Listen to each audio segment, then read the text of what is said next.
Welcome to What Kind of Asian Are You? A podcast featuring conversations about being Asian.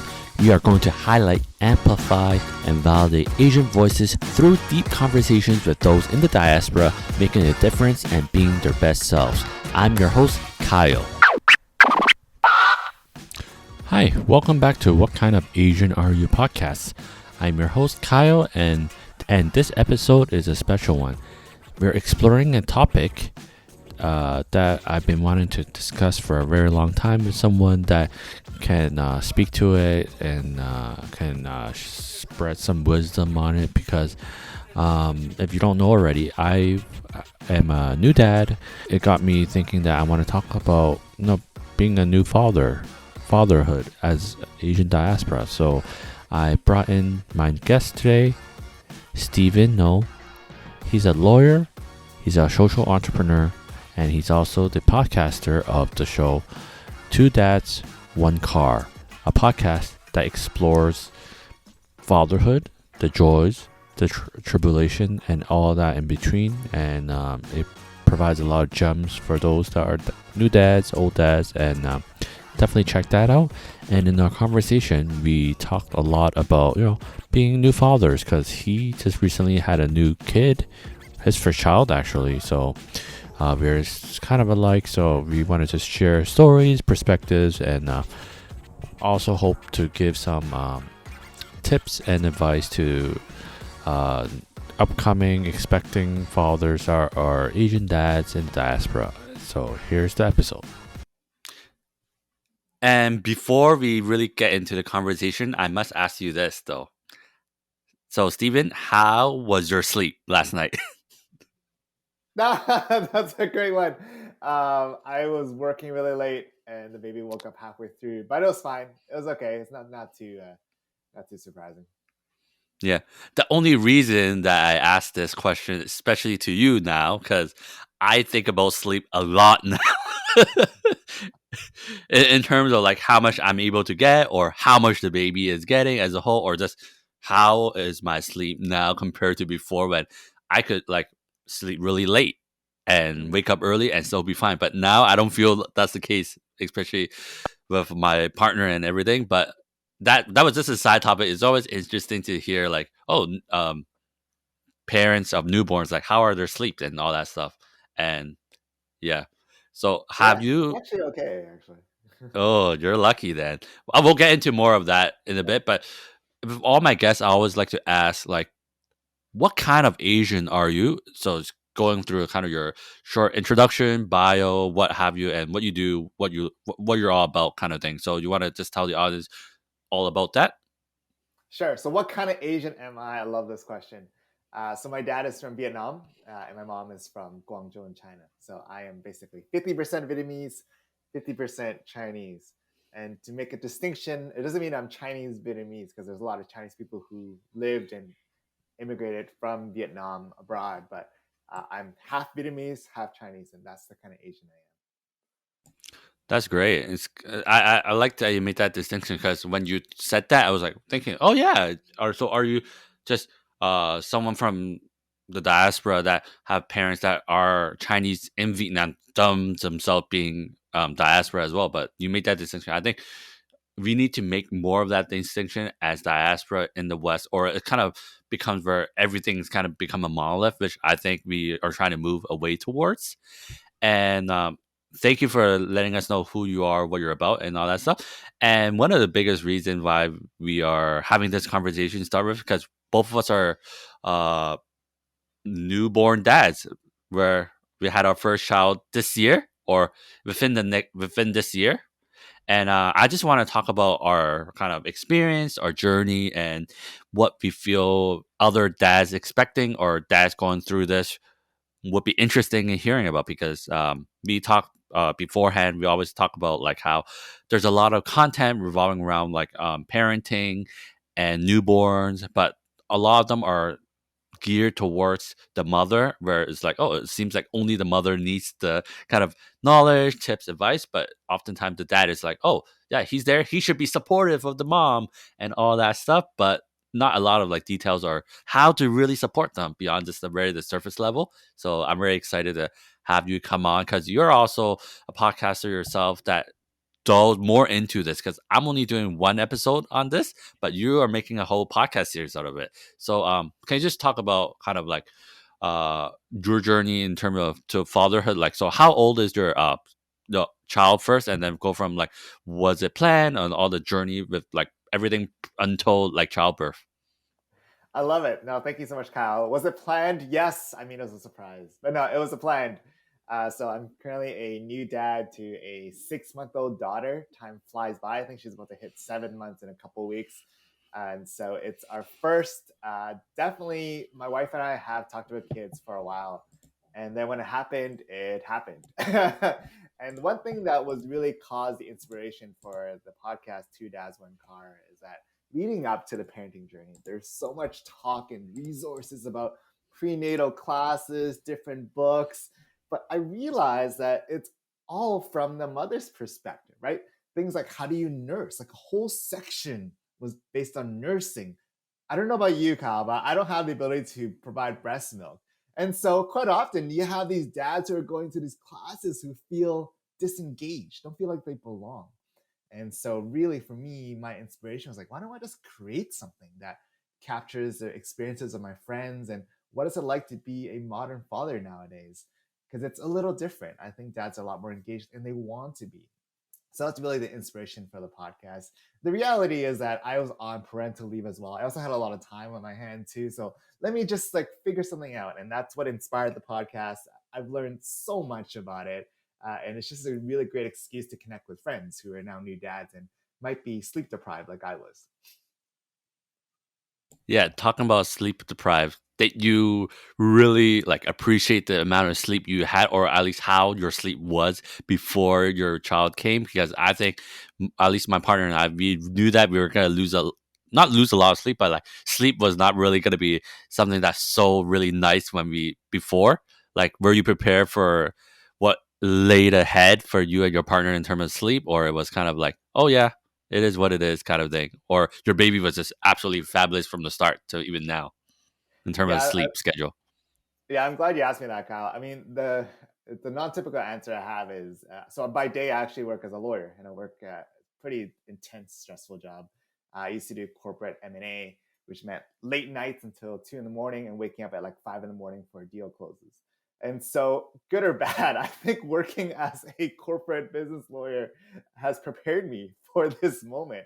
Because if anything, I'm actually sleeping more than my time working as a full-on intense lawyer. Nowadays, I work for a tech company, so it's a little more stable in terms of hours. But I think when I look back on my first 2 or 3 years of practice, like this has actually been quite good. So maybe there's something to be said about having suffered early on in your childhood, and then now everything seems easier compared to back then. I don't know what that says, but uh, fortunately, it's been not as bad as I thought. I actually would much prefer the cries of my baby as opposed to an email from a partner asking me to do something within 2 hours. So I think on the sleep aspect, it's actually been a lot better. But then again, I started from a place where I didn't have very much sleep. So who knows? It's all comparisons, really.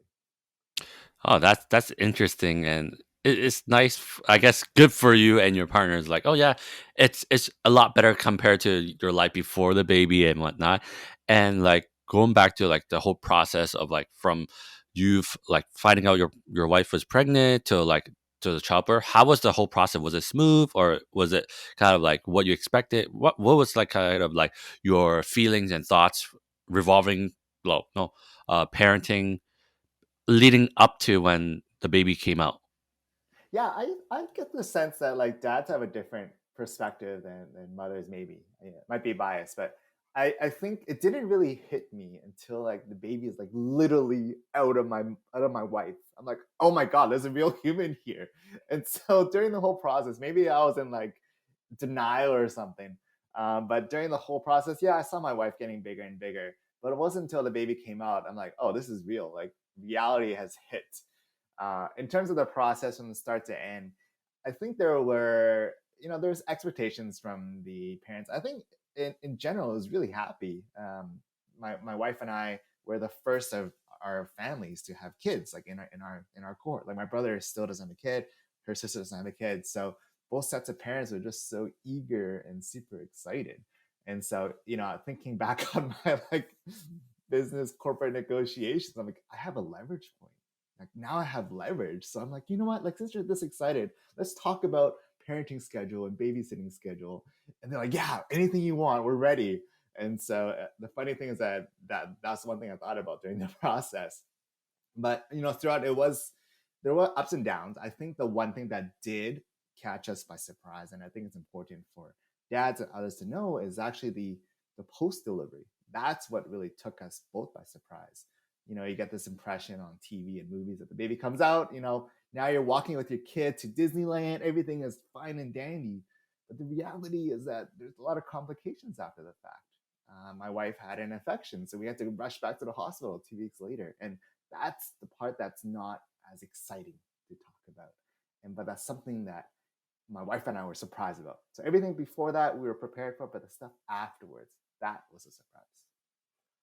I really like how you mentioned, like, oh yeah, it didn't really hit you until the baby came out. Like, I think I felt the same way where, like, throughout the whole pregnancy, my wife, being the type of age she was, she's like, everything, she's like researching, reading up on stuff, getting stuff, like, checklists and everything. And it was good because, like, I would do that too, but then I see that she was really, like, into doing that. And also, like, it helps relieve her kind of stress and whatnot about the whole thing. So I was just kind of more hands off. Of course, I did what I needed it to, but like she was like in control, and Mhm. it was until like the baby came out. We also have a daughter, and until she came out, it was like, wow, things are okay. But once she came out, it was like, wow, like I don't know what, like it's not I don't know what to do. It's more like I have to do this, but that I work. There's so much more in your head now compared to before. Before it was like, oh yeah, we'll take it day by day, but now it's like kind of like this. I have to make sure this is good. Oh, now it's the new thing we have to attend to. Oh, okay, let's do it. But like, it's like constant kind of go without really like reassessing, is this the right way? Because I think oftentimes we want to, like, with a lot of things in our life, we want to like, afterwards feedback, game changing kind of thing. But then with like this whole like taking care of a child is like, you do have some time to do it, but oftentimes once you finish dealing with one thing, another thing comes up that you had to deal with. At least how I feel about it. So you mentioned like how your wife had an infection 2 weeks after discharge. Hopefully it's not anything too serious, but in terms of the whole like process when she got to the hospital and stuff, was it kind of smooth, or it was kind of rather difficult? I think the process to the hospital, it was fortunately on our side relatively smooth. The funny thing is that we were still out at a park the night before delivery, just like hanging out, and then suddenly like contractions happened.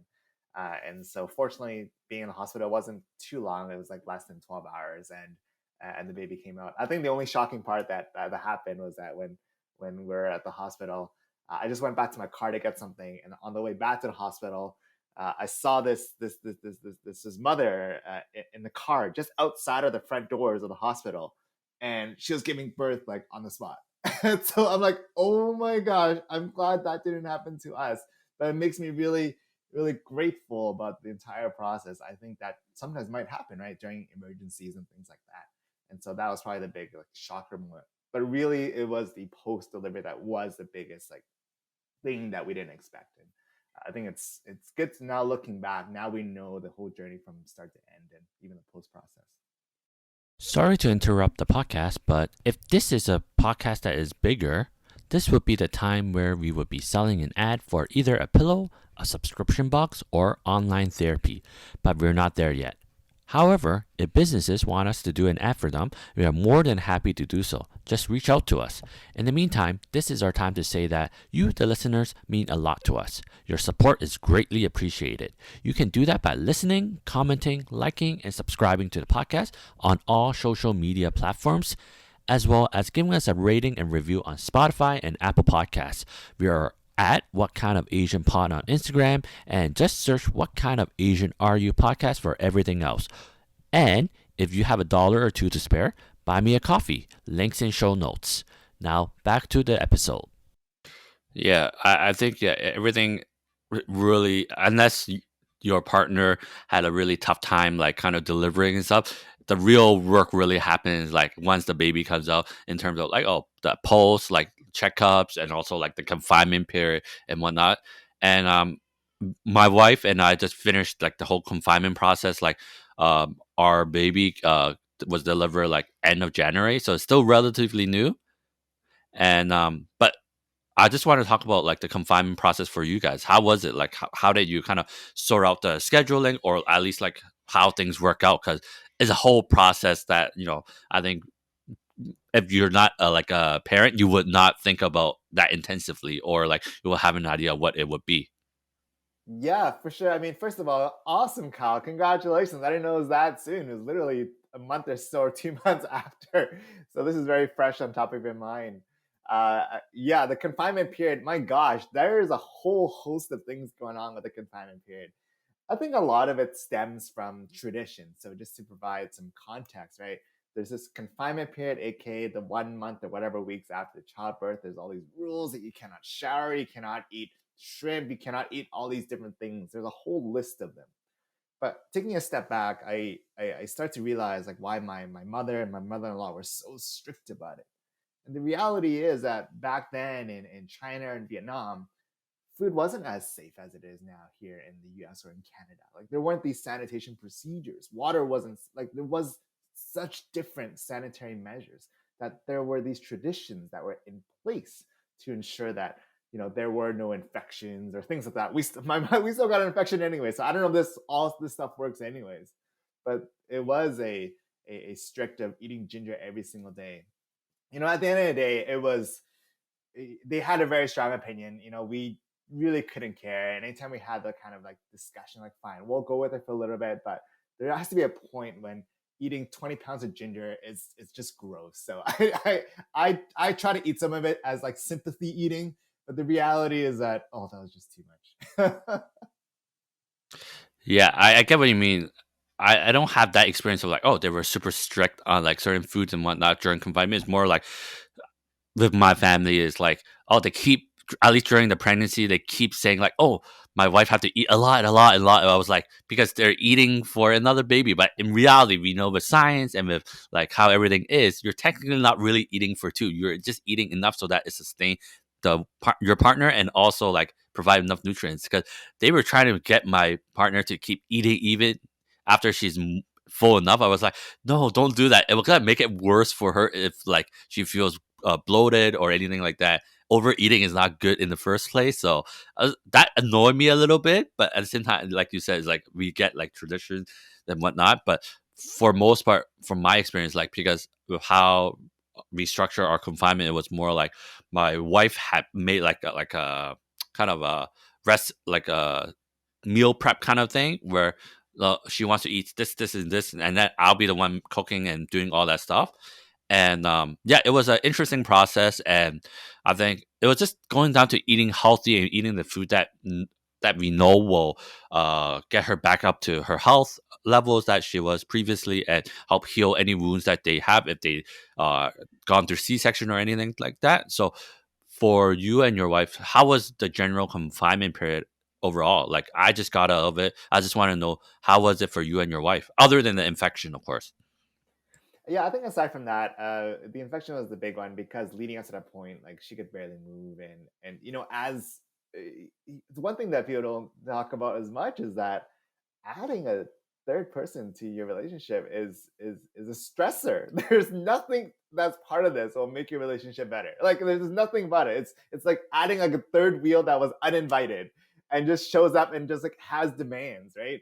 And so it's so key to acknowledge that during those 2 4 weeks, like as the dad, uh, your best words to say is like, "Yep, I agree. Yep, for sure."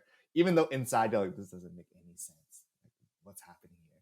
But you realize that it is just part of a period, like a part of a section, and there's these hormonal periods, hormonal cycles, and really the best thing that we can do, as dads and as fathers, is to be that support person, but also, and more importantly as well, take care of ourselves because I think during that initial rush. It's like moving to a new country, moving to a new place, having a new roommate. These are stressors in our lives, and we understand them as stressors. We could take a step back and see what it is. So I'm so grateful and fortunate because in one of my interviews with a friend, podcast interviews, and he talked about this. And when it happened, I'm like, ah, that's what he was talking about. And so, don't get me wrong, there's ups and downs, but I think it gave me a new perspective. It could have been a lot worse for sure. Yeah, good to hear that. And talking about like the overall kind of confinement process for you and your partner is like, was it? How was your overall kind of feelings, mental health? Because with at least with your of our partners, after going through such a drastic change and like having a baby come out of them, hormones, feelings, all that stuff, it will be kind of on and off for them. So how was it for your wife and also yourself overall during the confinement process? The first few months where it's very new, a lot of different challenges. How were you guys coping with it, and was it hard? What was it like? Yeah, absolutely, Kyle. And really, my caveat here is it's always much more difficult for the mother, right? So my comments are caveat by that. Um, for me, it's been such a joy. Like I think having my daughter, Avery, it's been an absolute joy. Like every single week, just seeing the essence and purity of life. And I know they say that it sounds very cliche. You read these Instagram posts like live in the moment or be and like let go of your worries.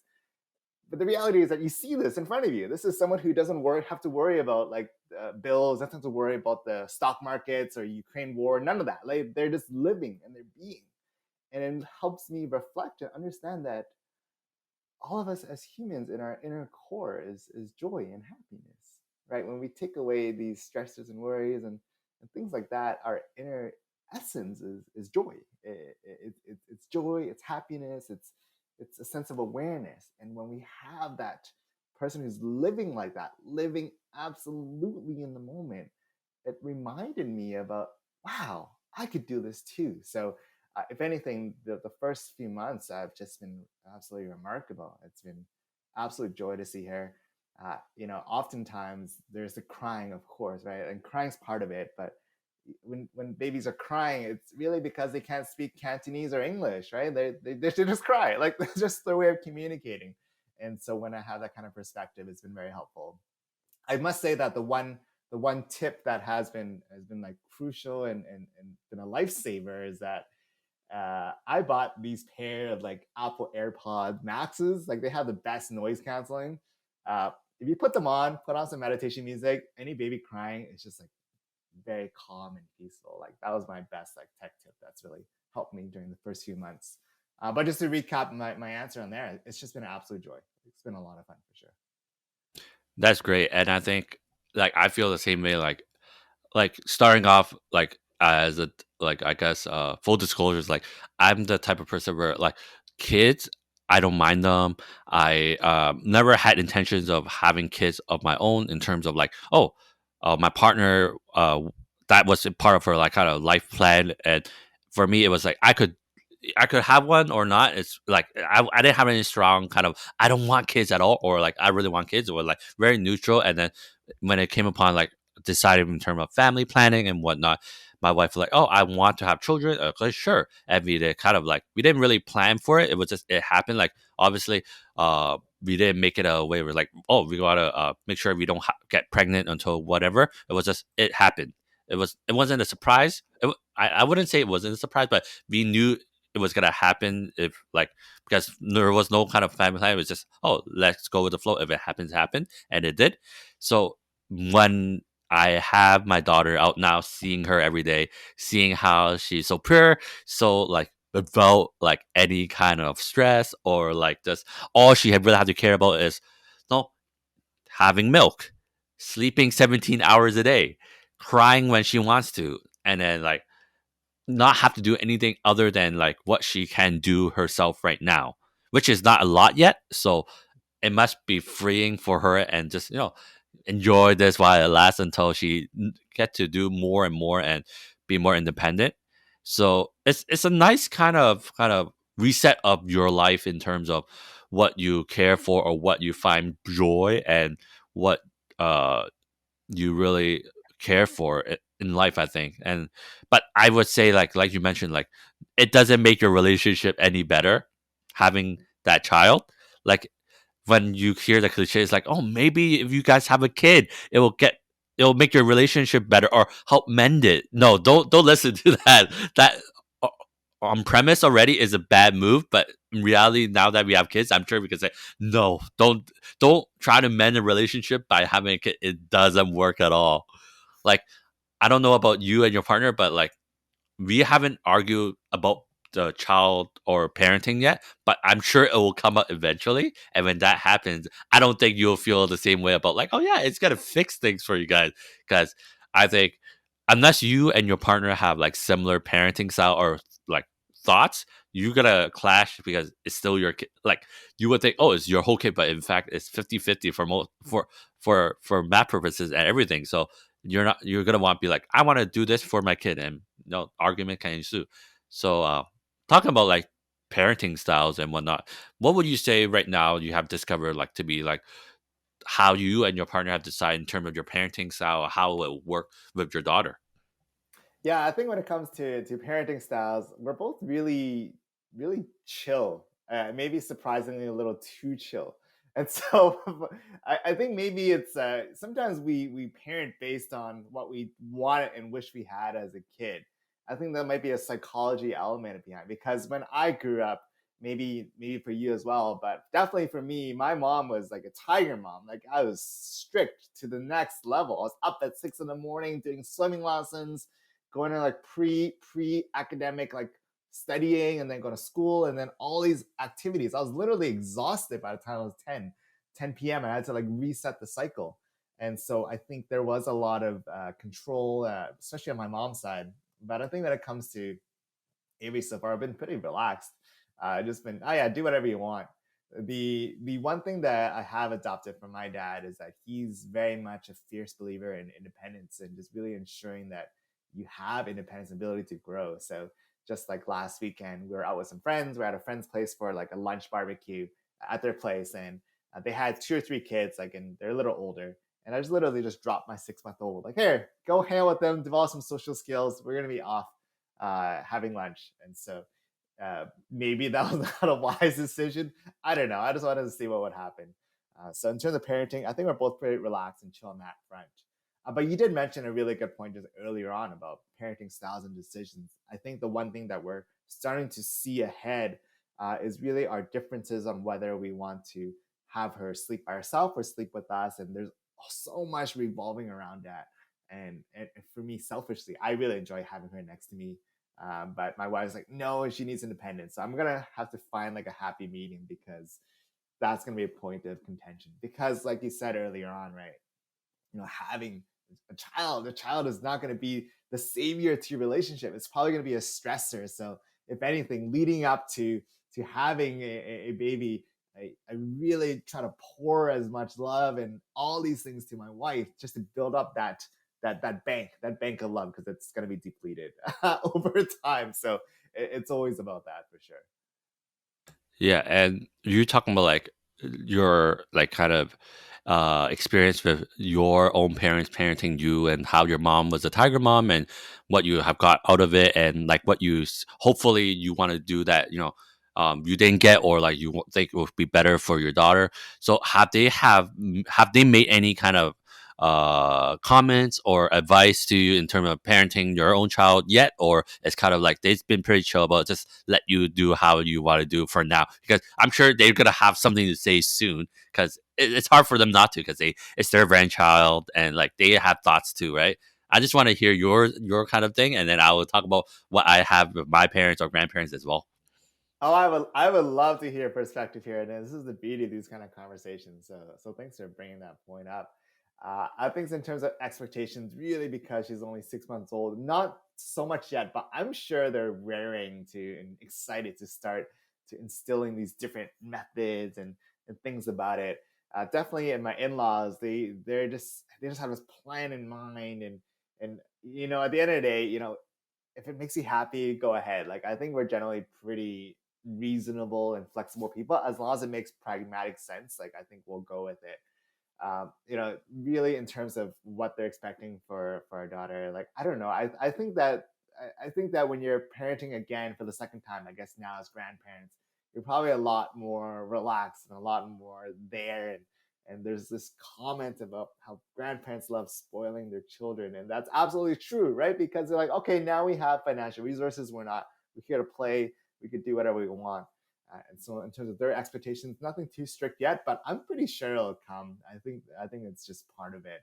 They probably want them to do, swimming lessons or all these different kind of activities, and we'll just kind of find a balance, right? I think at the end of the day, it does take a village to raise a child. It does take a lot of help. I think there's this perception that you could do it alone, just you and your partner, and to the extent that those have the luxury and the ability to have grandparents and have that cycle around them, it's really really helpful.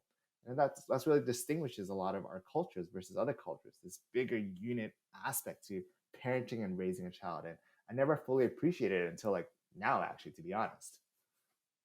I like how you kind of have this kind of perspective on it, where it's like, oh yeah, it takes a village to raise a child, and also, and I agree to a certain point. And like how my partner and I have thought about this is like, yes, it makes sense that we want to do as much as we can, so that it's because it's still our own child, and we Mm-hmm. want them to have the best of what we can provide. And also, if we need help, we need help. We'll get parents or whatever it may be. But at the same time, we also are kind of like, there's a lot of things that maybe we weren't too pleased about in terms of our own like childhoods, of like how our parents did things in terms of parenting or whatnot, that we don't want that to be instilled onto our child. So we were thinking like, yes, we don't want to be like, oh, we don't want any kind of interaction from the grandparents or whatnot. That's not the case, but it's more like we are aware that it could potentially lead on to it, because you said they could be spoiling the kid, but at the same time they could still instill the same thing they have done in the past, because they think it worked, or like they think there's nothing wrong with it. And like we are still trying to find balance with that, because as the child gets older, their interaction with their grandparents will have more of an impact on them, just because they're able to hear what they say and learn from them and whatnot. Right now it's like, oh yeah, just play with them and take care of them when you want, that kind of thing.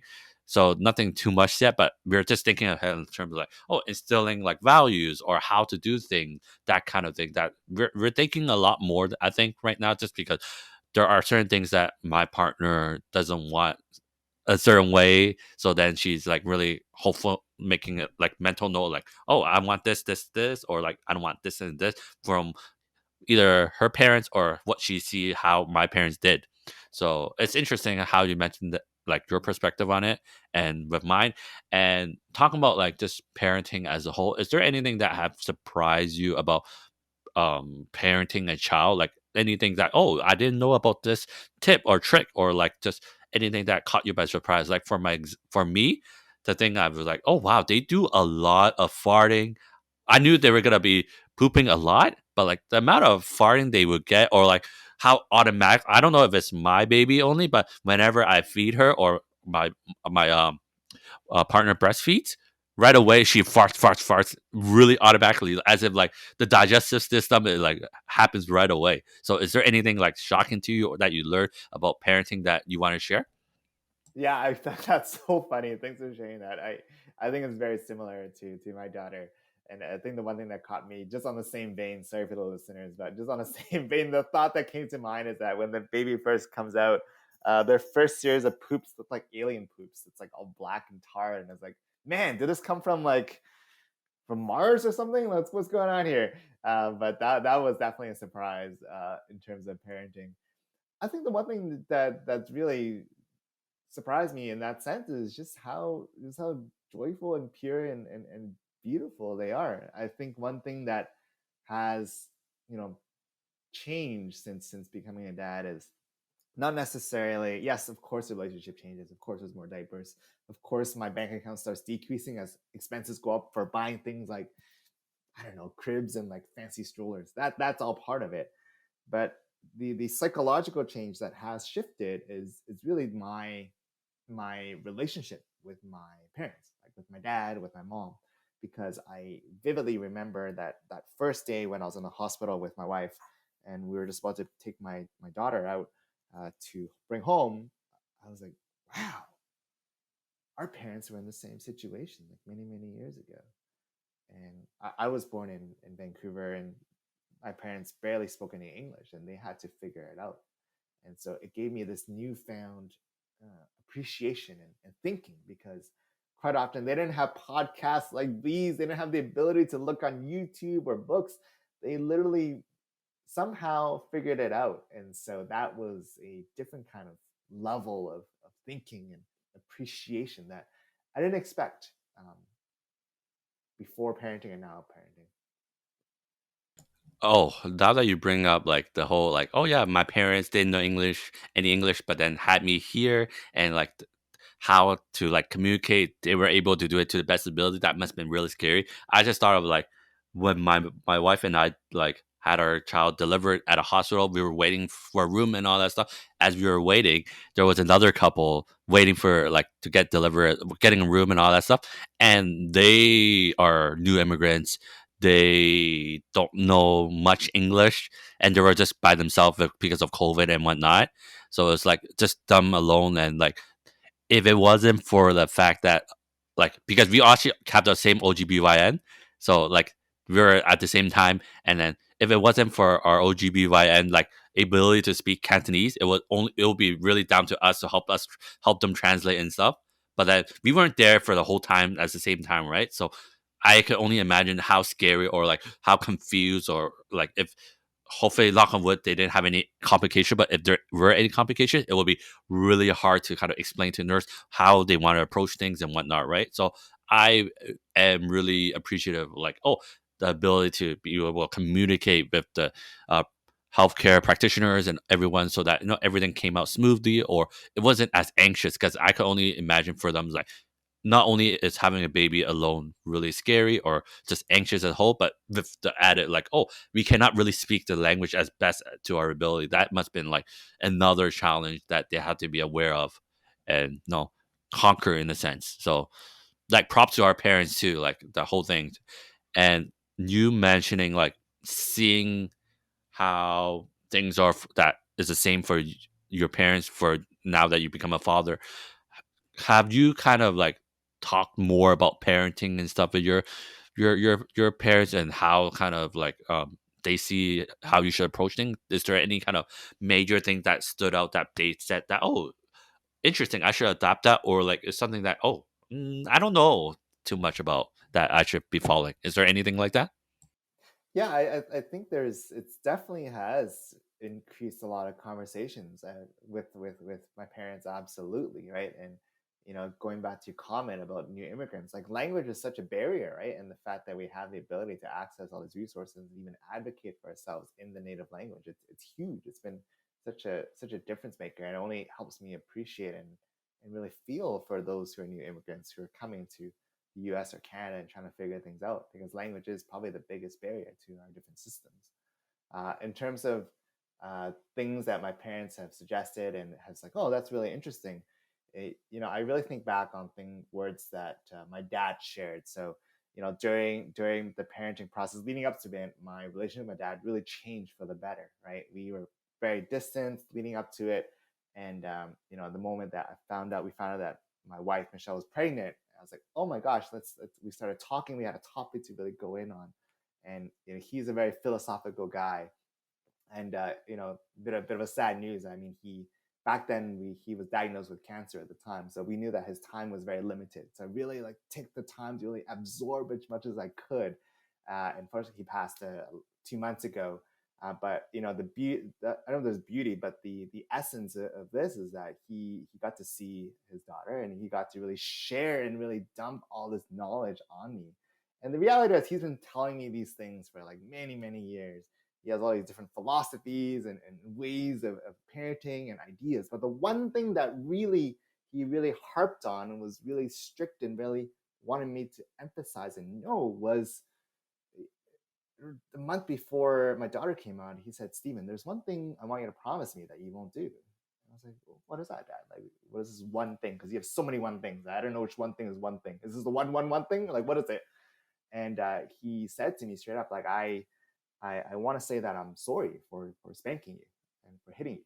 And I was like, wow, like I already forgave him like many years ago, because back then I got hit a lot. Don't get me wrong, I was whooped. Like I was also a bad kid, right? So don't get me wrong, like I was all over the place. So at the same time, he was like, I don't want you to perpetuate this trauma Like, I want you to stop it now, because he was beat from his dad, and I'm sure it was carried over trauma from generations.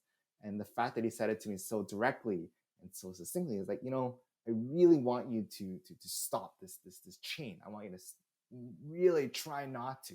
I'm sure there'll be times where we may have to, but it was that such forceful comment. And not that 6 month olds are they don't do anything, right? So I haven't been to that point. So I mean, to the extent that there reaches a moment when we do, it's like, oh my gosh, what are we doing?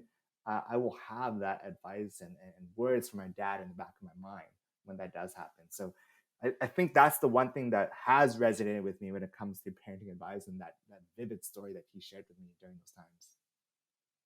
Wow, that on multiple levels is like really powerful because one, it goes back to your experience with him and like trauma and like forgiveness and closure. I think the biggest thing is like you already forgave obviously, and then but then the added closure I could imagine is like wow. I want to say it's like oh the tears and all that stuff, but like at least a relief is like he recognizes it. Like I think a lot of times we forgive, but the other person might not have already like recognized that, but for him to be like oh yeah, what I did, it wasn't the best thing I should do, and I hope that you don't do that to your kind of offspring as well. I think that's very powerful, and I'm really happy that you have that because I think a lot of children that are from immigrants, diaspora, and whatnot may not have that. Like they might know that I need to forgive, but they don't get that ultimate closure. Like be like, oh son, I'm wrong. That kind of or like that. You get what I mean? So it's really powerful. And talking about discipline, have you thought much of like discipline methods or like how like we know like you're gonna try your best not to do like spanking and all that stuff because of like what your father had said, but overall have you and your partner figure out like oh discipline method or how to approach things like of like teaching of like cultural stuff or like mindset and all that stuff? Have you thought much about it yet? Yeah. Oh man, that's a whole can of worms that it's gonna start to crack open, I'm sure, down the road. Um, I think the big thing for me to really think about and hone back on is, at the end of the day, I really reflect on my childhood. Like, did I enjoy being spanked and physically hit? Absolutely not. Right? It's traumatizing for anybody. And yeah, I think getting hit will help in the short term, right? It's like shock to the system. And maybe sometimes you need that, right? Like it's like putting a hand on a stove. Like, okay, that's hot. I'm not gonna do it again. Um, but I think there's more longer term benefits in terms of education and talking and reasoning. To the extent you could reason with a child, who knows down the road. But it is about that. The one philosophy that my wife and I are aligned with is it's about modeling. I think quite often no one likes to be told what to do, but they see when they see a model of people who are able to handle their emotions, handle their feelings, handle their ability to navigate through the world. That's their easiest way to learn and adapt. Because when I think back on my childhood, am I gonna exactly remember what my parents said to me? Probably not. But I will, and I still do remember the way that they interacted with life. I remember distinctly my mom's ability to get things done. Like in times of stress, she like hunkers down. She's so calm. She's like gets things done so quickly, and stays calm the whole time. And I think that rubs off because you see this model, this ability. And so, if anything, I think in terms of discipline, uh, I think the most important thing is for my wife and I to discipline ourselves, right? Because when we ourselves are humans and beings of calm, of rational thinking, and the ability to be mindful and aware, I think that rubs off on our offspring. At the same time, when the relationship itself, when me and my wife we're in chaos, we're fighting, we're arguing, we're not disciplined, we're bursting on anger, I think that carries down. So it's always hard to predict and think about how your child's personality will be like.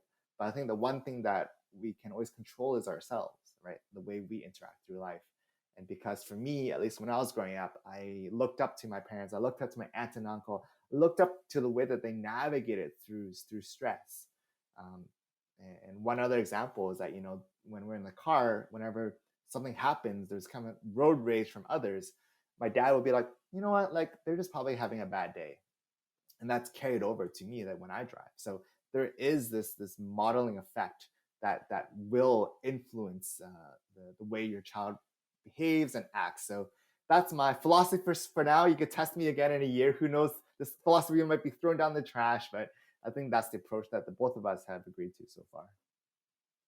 Yeah, I really like how you mentioned like yeah, modeling is really effective because I don't remember where I read it, but like in terms of studies done, like in terms of like children, in terms of obesity and all that stuff, they really get it from like how the parents are. If the parents are obese, more likely than not, the children will also be obese just because of how they eat, their diets, but also how they navigate in terms of exercise and all that stuff. So it's really important for you to be a good model for your children in terms of not just physically in terms of your diet, your exercise and stuff, but also mentally, how you interact with things, your mental awareness to things, your emotional intelligence, all that stuff, which I think my wife had really honed down and tried to like improve on her own end just because she find that she's not the best at handling stress and all that stuff. And she doesn't want to like carry it down to affecting our children in the future.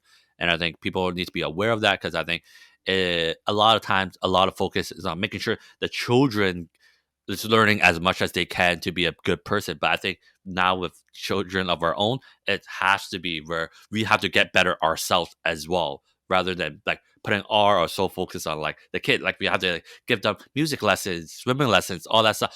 As much as you're trying to like nurture them and like give them all the best, you also have to provide some for yourself to develop, to grow.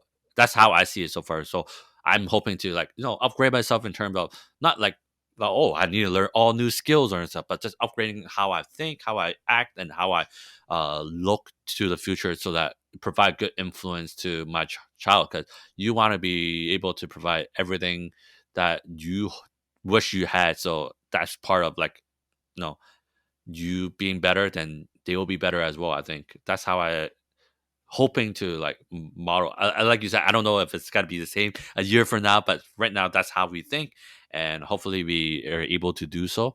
So like we talk a lot about our experience as a whole, and it's been really fun just sharing notes and like figure hearing about our like stories of how we have been interacting with our children.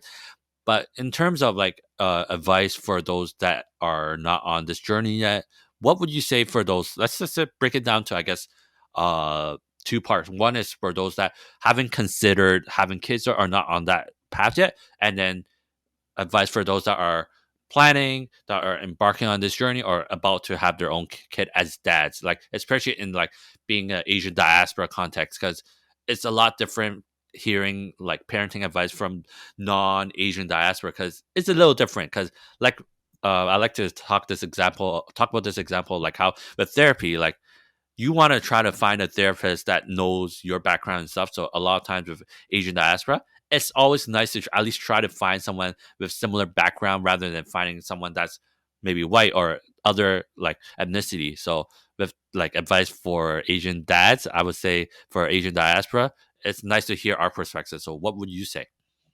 Yeah, and that's such a great question, and thanks for throwing that out there.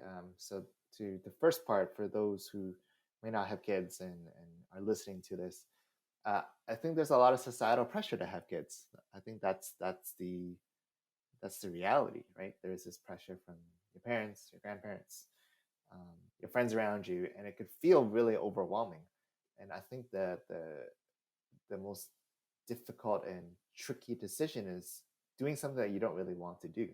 And I think it's important that if for those who are thinking, oh, do I want kids or not, it's important to really want to have kids consciously, like with intent. And so for my wife and I was surrounded by kids growing up, and I used to teach piano, right? So I would teach kids who are like 4 years old and up, and so I was very used to that kind of environment. And so because my wife and I went on this journey very consciously with intent, it was a lot easier. But there's many other cases when it was forced upon them, and if anything, that will perpetuate trauma and perpetuate other things. So I think first of all, just acknowledge there's a lot of expectations, and if you don't want kids, then that's more than happy. That's awesome. That's totally fine. I think if anything, I think it's important that we all make decisions for ourselves, and I think that's the one difference between this so-called generation and the past generation is that now we have the ability to have that decision point. On the second part, really about the Asian diaspora and on Asian dads, I think you nailed it and spoke to it so well because there's some power and magic to having and listening to those who come from your background, those cultural elements, right? Even things like confinement, eating these things, like these are all things that are part of our traditions and are part of our cultures. Even living with family, that aspects of it. I think there's this sense, especially for those who are living in areas where you're a minority and you're like, oh, do I conform to them? Do I follow those aspects? But I think at the end of the day, you got to follow what feels true to you and your culture, because there could be a majority of studies that are based on a certain sample. So, for example, right, like if you look at all the studies on parenting, they're probably written by like non-Asian researchers researching kids who are non-Asian. Like there's all these aspects to it that might not necessarily apply. So even what maybe seems as objective is actually not that objective, because the data set itself is skewed one way. And so I think at the end of the day, it's so important to really just follow your intuition and just do what you feel right is for yourself, because I think it's easy to get swept up by societal expectations, easy to get swept up by the mainstream science, but you got to do what's intuitively right for you. And I think there's that aspect of it. So I think that's what I leave the listeners with, because it's so easy to get swept up by different things. Like for case in point, like one practical example, right? There's this big push of like, oh no, you should not sleep with your kid, etc., etc., etc. But like, I mean, when we were growing up, I'm sure our parents slept with us, right? Like, I'm sure there's different ways that they had us like sleeping on the side or whatever it is, and that worked for them. And maybe that's the case for us. Like we're doing it. I love it. It's awesome, right? And there's some element of it that might be more of a cultural thing than more of a familial, like bigger family set thing versus like independent aspect. So at the end of the day, there's a lot of things coming at you. Really follow your gut. I think it's hard to take that advice to follow our gut, because we're like, maybe someone else knows better. Maybe this person knows better, but maybe they don't. But follow your gut. I think that's the most important thing to carry through with this.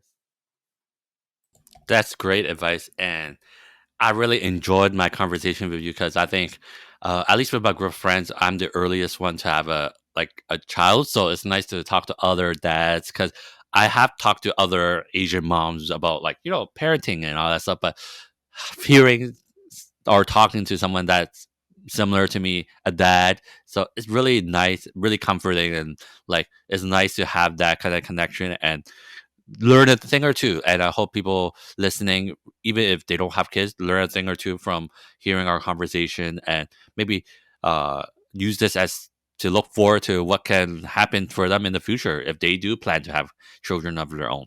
Before we go, where can people find you if they want to hear more about you, know more about you, and follow you? Absolutely. Check out the podcast Two Dads, One Car is on YouTube, Spotify, Apple Podcasts. You can just check us out there. Two Dads, One Car. You can look me up on LinkedIn if you want, Stephen No and Gio. And those are the two places to find me.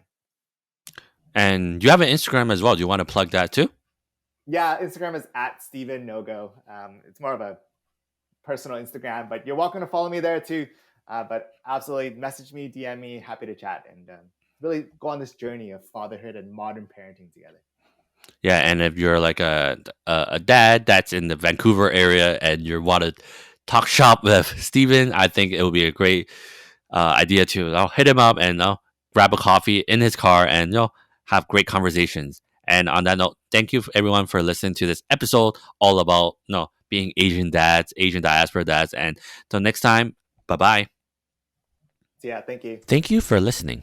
Don't forget to like, comment, and share the podcast on your social media and rate us on Spotify and Apple Podcasts. You can find us by just searching What Kind of Asian Are You podcast on Google and at What Kind of Asian Pod on Instagram. For the YouTube listeners, make sure to subscribe, like, comment, and ring the notification bell. Last but not least, buy me a coffee at buymeacoffee.com/whatkindofasian. Thank you again, and make sure to tune in next time for another awesome episode.